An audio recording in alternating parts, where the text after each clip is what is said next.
কৃষ্ণর সঙ্গে যে গরু থাকে সেই ধরনেরই একটি গরু এখানে রয়েছে। আর সেই গরুটির রাখার কারণ কি জানেন?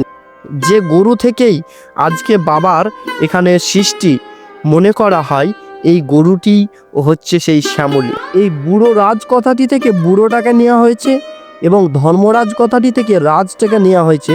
এই দুটিকে একত্রিত করে বুড়ো রাজ নাম দেওয়া হয়েছে। একটি গরুর নাম ছিল শ্যামলী। এই শ্যামলী গরুটির প্রত্যেক দিন দুধ চুরি হয়ে যেত। আমি বাপ্পা, আজকে আমাদের গন্তব্যস্থল হচ্ছে পূর্ব বর্ধমানের জামালপুরে। আমার বাড়ি মুর্শিদাবাদ। মুর্শিদাবাদ থেকে 110 কিলোমিটার ডিফারেন্স এই পূর্ব বর্ধমানের জামালপুর একটি প্রত্যন্ত গ্রাম। সেই গ্রামের যে প্রাচীনকালের যে সৃষ্টি, যে মন্দির, এবং সেই মন্দিরের যে বাবা বুড়ো ধর্মরাজ এবং শিব একই গর্তে, অর্থাৎ মাটির নিচে একই গর্তে যেভাবে রয়েছে, এখনও যেভাবে পূজিত হয়ে আসছে, সেই জায়গায় আমি আজকে আপনাদের নিয়ে যাব। সেখানকার পুরো ইতিহাস, যে রহস্যমূলক ইতিহাস, সম্পূর্ণটা জানাবো। কিভাবে এই বাবা বুড়ো ধর্মরাজ এখানে প্রতিষ্ঠিত হয়েছিল, যার কারণে আজকে এই জায়গায় লক্ষ লক্ষ ভক্ত দূর দূরান্ত থেকে আসে বছরের বৈশাখ মাসে। কারণ কি জানেন? সম্পূর্ণ জামালপুরের ইতিহাসটা দেখাচ্ছি এবং আপনাদের জানাচ্ছি। বহুকাল আগে এই যে জামালপুর গ্রামটি, এই গ্রামটি ছিল জঙ্গলে ভর্তি। এই জঙ্গলের আশেপাশেই গরু, ছাগল, মোষ এদেরকে চড়াতে নিয়ে আসতো। আর এই গরু, ছাগল, মোষ নিয়েই রহস্যমূলক এক ইতিহাসের সৃষ্টি হয়ে যায় এই জামালপুর। এই জামালপুরের পাশের গ্রাম নিমদহ। আর এই নিমদহর একজন ব্যক্তি ছিলেন যিনার নাম যদু। এই গ্রামটিতে অনেক ঘোষ বাস করত, অর্থাৎ যারা গোয়ালা ঘোষ তারা বাস করত। এবং এই ঘোষদের মধ্যেই একজন ছিলেন শ্রেষ্ঠ ঘোষ। সেই ঘোষের নাম হচ্ছে যদু ঘোষ। আর এই যদু ঘোষের হাত দিয়েই সৃষ্টি হয় এই রহস্যমূলক ইতিহাস। এই যদু ঘোষের 100-র বেশি গরু ছিল এবং মোষও ছিল। তখন তার বাড়িতে ছিল রাখাল, আর সেই রাখালরা এই গরু মোষ চড়াতে নিয়ে যেত এই নিমদহ গ্রাম থেকে এই জামালপুরের যে জায়গাটি জঙ্গল, সেই জঙ্গল এলাকায়। আর এই যদু ঘোষের গরুগুলির মধ্যে একটি গরুর নাম ছিল শ্যামলী। এই শ্যামলী গরুটির প্রত্যেক দিন দুধ চুরি হয়ে যেত। আর এই দুধ চুরি হওয়ার কারণে সন্দেহ হয় রাখালদের ওপরে। আর এই রাখালরা আসলে কিন্তু দুধ চুরি করতো না, কিন্তু এই যদু রাখালদের ওপর সন্দেহের কারণে তার বাড়ি থেকে এবং তার কাজের জায়গা থেকে, অর্থাৎ গরু চড়ানোর কাজ থেকে তাদেরকে বাতিল করে দেয়। তারপর ঘটে গেল এক আশ্চর্যমূলক ঘটনা। তারপরেও কিন্তু এই দুধ চুরি করা তার কমেনি। তখন তার মনে সন্দেহ হলো, কি কারণে আমার এই শ্যামলীর দুধ চুরি হয়ে যাচ্ছে, আজকে আমি দেখব। এইভাবেই এই গরুর পিছন পিছন সে কিন্তু এই জঙ্গলের দিকে আসে। তারপর এই যদু দেখছে শ্যামলী এই জঙ্গলের একটি জায়গায় দাঁড়িয়ে রয়েছে এবং দুধ তার কুড়ি থেকে ঝর্ণার মতো ঝরতে ঝরতে পড়ে যাচ্ছে। যদু অবাক হয়ে গ্রামের ব্রাহ্মণ ঠাকুর মধুসূদন চট্টোপাধ্যায়ের কাছে ছুটে গেল এবং যদুর সব কথা শুনে সে ব্রাহ্মণ বনে গেল এবং দেখতে পেল সে সমস্ত দুধ একটি পাথরের মাথায় জমা আছে। আর এই পাথর থেকে সৃষ্টি হয়ে যায় আজকের ধর্মরাজ বা বুড়ো রাজ। এখানে একটা ছোট্ট কথা আপনাদের বলি, আপনারা জামালপুরে যারা গিয়েছেন তারা যে ঠাকুরটাকে দেখে আছেন আপনারা বুড়ো রাজ বলেই জানেন, কিন্তু বুড়ো রাজের আসল মাহাত্ম্য কি জানেন? এই বুড়ো রাজের আসল নাম বুড়ো রাজ কেন হয়েছে জানেন? এই বুড়ো রাজ কথাটি থেকে বুড়োটাকে নেওয়া হয়েছে এবং ধর্মরাজ কথাটি থেকে রাজটাকে নেওয়া হয়েছে। এই দুটিকে একত্রিত করে বুড়ো রাজ নাম দেওয়া হয়েছে। আর এই বুড়ো রাজ হচ্ছে দুটি ঠাকুরের একটি রূপ।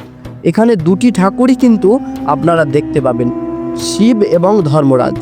এরপর যে ঘটনাটি ঘটল, ব্রাহ্মণ ঠাকুর সব দেখে তাড়াতাড়ি বাড়ি ফিরে চলে গেল। সেই রাতে কিন্তু এই ব্রাহ্মণ ঠাকুর স্বপ্ন পেল এবং সেই স্বপ্নে কেউ যেন তাকে বলছে, আমি এখানে আছি, আমায় পূজা করো, কিন্তু আমার পূজায় কোনো জাঁকজমক থাকবে না, আমার মন্দির হবে একজন দরিদ্রের কুঁড়ে ঘরের মতো। জঙ্গল পরিষ্কার করার পর তারা এই মন্দিরের বাগদি, ডোম এইসব মানুষদের নিয়ে একটি কুঁড়ে ঘর তৈরি করলো এবং সেই কুঁড়ে ঘরে স্থাপিত হলো এই বাবা বুড়ো ধর্মরাজ। চতুষ্পদ মহাশয় পূজা শুরু করলেন আর যদু হাত বন্ধ করে বসে থাকলেন। তারপরে পূজার পরে যদুকে ব্রাহ্মণ বললেন, যদু, আমি প্রথমে তোমার নামে পূজা করেছি, কারণ কি জানো? কারণ হচ্ছে তোমার ওপর তার আশীর্বাদটা আগে আছে, কারণ তোমার এই শ্যামলী অর্থাৎ তোমার যে শ্যামলী গরুটি, সেই গরুটি কিন্তু তার দুধ এই মাথার উপর দিয়েছে, তাতে সবার আগে অধিকার তোমারই, কারণ গরুটা তোমার। তাই আজও এই নিমদহের গ্রামে বুড়োরাজের প্রথম পূজা দেওয়া হয়।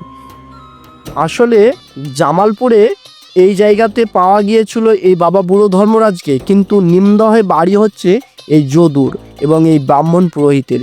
সেই কারণে আগে এই নিমদহে পুজো শুরু করে সেখান থেকে এই জামালপুরে এখনও এই রীতিটাকে পালন করে আসছে। বুঝতে পেরেছেন যে এই জামালপুরে কিভাবে এই বাবা বুড়ো ধর্মরাজের সৃষ্টি হয়েছে।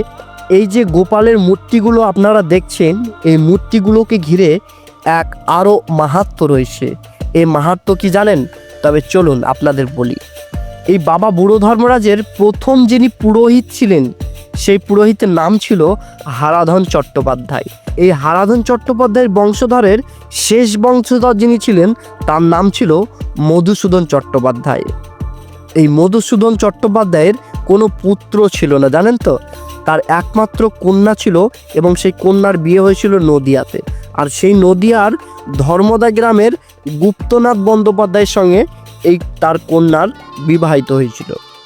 গোপীনাথ এখনও তাদের বাড়ির মন্দিরে পূজিত হয়। এই গোপীনাথ বন্দ্যোপাধ্যায়ের বংশধররাই হলেন বাবুরাজের বর্তমান পুরোহিত।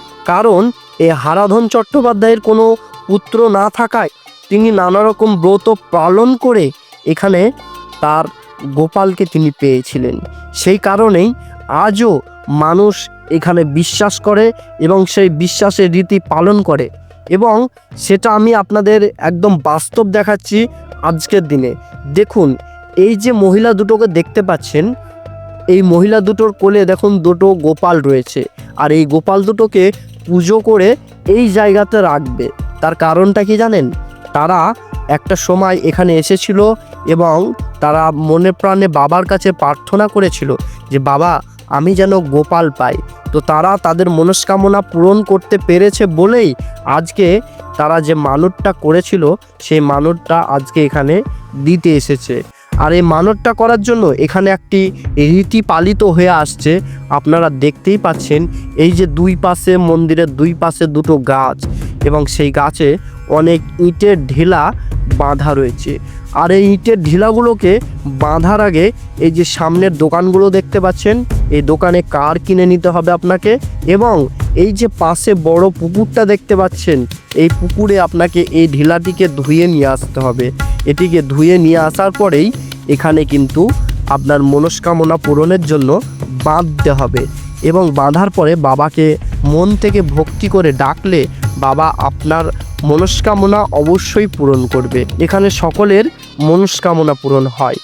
আমরাও এসেছি আজকে এখানে আপনাদের পুরো ইতিহাস জানাতে, এবং তার সঙ্গে বাবার কাছে আমরাও পুজো দিলাম। আপনারা দেখতেই পাচ্ছেন, পুজো দেবার পরেই সামনে যে নাট মন্দিরটা আপনারা দেখতে পাচ্ছেন, এই নাট মন্দিরে বসে থাকে অনেক অসহায় মানুষ।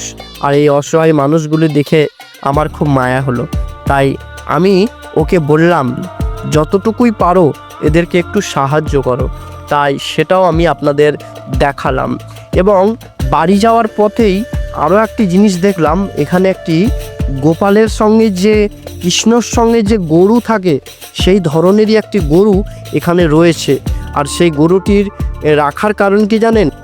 যে গরু থেকেই আজকে বাবার এখানে সৃষ্টি মনে করা হয়, এই গরুটি হচ্ছে সেই শ্যামলী। অর্থাৎ একটি গরু তো সারা জীবন আর বেঁচে থাকতে পারে না, তাই যে গরুটাই এখানে থাকুক না কেন সেই গরুটাকেই শ্যামলী বলেই ভাবতে পারেন, কারণ সেই শ্যামলী থেকেই আজ বাবার এই জায়গায় সৃষ্টি।